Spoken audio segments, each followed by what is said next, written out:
চলেন প্রকৃতি নিয়ে আজকের এই ভিডিওটা তুলে ধরি। আর আশা করছি এই ভিডিওটা দেখার পর আপনাদেরও অনেক ভালো লাগবে, কারণ এখানে ভালো না লাগার মতো অনেক কিছুই নেই, কিন্তু ভালো লাগার অনেক কিছুই আছে। সেটা হলো এই ছাদ বাগানে কি নেই বলেন তো? কত ফল গাছ, কত ফুল গাছ, কত প্রয়োজনীয় কত গাছ আছে, যা আপনাদেরও ভালো লাগবে। কারণ আমার তো এই ধরনের জিনিস অনেক ভালো লাগে, জানি না আপনাদের কেমন লাগে। এটা হচ্ছে একটা মরিচ গাছ, এই যে মরিচ ধরে আছে সেটা আপনারাই দেখছেন। আর এটা হচ্ছে মালতা গাছ, এখানে মালতা ধরে আছে, অবশ্যই আপনারা দেখতেও পাচ্ছেন।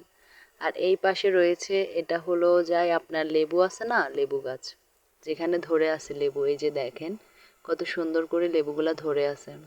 আর সরাসরি দেখলে না আপনাদের অনেক ভালো লাগবে। আসলে ছাদের উপরে গাছ লাগিয়ে সেই গাছের ফল দেখা অনেক ভালো লাগে। আর এটা হচ্ছে আমাদের নোয়াখালীতে আমরা আরমুজ বলি, আরমুজ গাছ, এখনো এটা ছোট চারা। আর এটা হচ্ছে যাই আপনারা বোম্বে মরিচ যেটাকে চেনেন, আমরা নোয়াখালীতে বলি যে ফটকা মরিচ। যাই হোক, নোয়াখালীর অনেক কথা শুনলে আপনাদের হাসি পাবে, আমরা এটাকে পটকা মরিচ গাছ হিসেবে চিনি। আর এটা হচ্ছে আম গাছ, এটা মাত্র কলপ করছে, এখনো বড় হয়নি।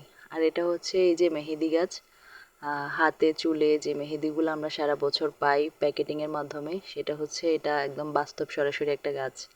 আর এই যে দেখেন কত সুন্দর আম গাছ, আমগুলা ধরে আছে একবারে, যদিও এই গাছটা আমাদের না, পাশের বাড়ির। আমগুলা ধরে আছে অনেক সুন্দরভাবে, মানে সত্যি অসম্ভব সুন্দর। আর আজকে একটা ভালো কথা হলো কি জানেন, আমি আচার দেওয়ার জন্য দেখেন অনেকগুলো আম কেটে নিছি আর এগুলো শুকাতে দিছি। আর এগুলা খাওয়ার জন্য আপনারা নোয়াখালী চলে আসেন, যারা যারা আচার পছন্দ করেন বা ভালো লাগে আমের আচার। এগুলো আজকে শুকাবো, কালকেও শুকাবো। তবে একটা কষ্টের বিষয় হচ্ছে কি জানেন, এই আমগুলা কেটে নিলে না, মানে আমের আচার দেওয়ার জন্য আমগুলো যখনই কেটে নিই তখনই না রোদগুলো চলে যায়। আজকে কেটে টেটে সব কিছু রেডি করে আসছি রোদে দেওয়ার জন্য, এই সময় থেকে রোদ নেই।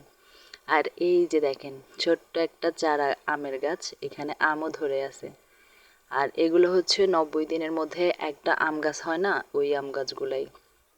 এখানে এই ছাদে কিন্তু বেশিরভাগ গাছই কিন্তু 90 দিনের যে গাছগুলো, এগুলা এই যে এখানে যে 7টা আম ধরে আছে। আমি ওই পাশ দিয়ে যাচ্ছি আপনাদেরকে ভালো করে দেখানোর জন্য। এই যে এই পাশে 3টা, ওই পাশে 2টা, আর ওই পাশ দিয়ে আরো 2টা আছে। মানে এত সুন্দর লাগে ছোট ছোট গাছগুলোতে যখন আম ধরে থাকে। আর এই আমগুলো আমি বারবার করে দেখছি, এগুলো অনেক ভালো লাগছে দেখতে। খেতেও ইচ্ছে করছে, কিন্তু সম্ভব না, আরেকজনের গাছ যেহেতু। আর এটা হচ্ছে অ্যালোভেরা গাছ। আর এই যে এই গাছগুলো হচ্ছে আমাদের। আর এটা হচ্ছে রহস্যের একটা ঘটনা কি বা মানে ভালো লাগার একটা ব্যাপার হচ্ছে, আমাদের 4টা গাছের মধ্যে আম ধরে নাই, কিন্তু এই একটা গাছে আম ধরেছে। এই আমগুলো অনেক ছোট ছোট, কিন্তু একটা ঢালে এতগুলো আম ধরছে, মানে সত্যি কি বলবো। এই যে একটু আগে ঝুম করে যেটা আপনাদেরকে দেখাইছি, একটা ছড়ার মধ্যে প্রায় 25টা বা 30টার মতো আম হবে। আর এটা হচ্ছে ওই যে বাসাটা দেখছেন ওদের গাছ, এটাতে অনেক আম ধরেছে, কিন্তু আমাদের 4টি গাছের মধ্যে একটি গাছে আম ধরেছে, তাও এবার এক ছড়া, আর কোনোটাতেই ধরে নাই। আচ্ছা যাই হোক, আজকের ভিডিওটা এই পর্যন্ত, ভালো থাকবেন, আল্লাহ হাফেজ।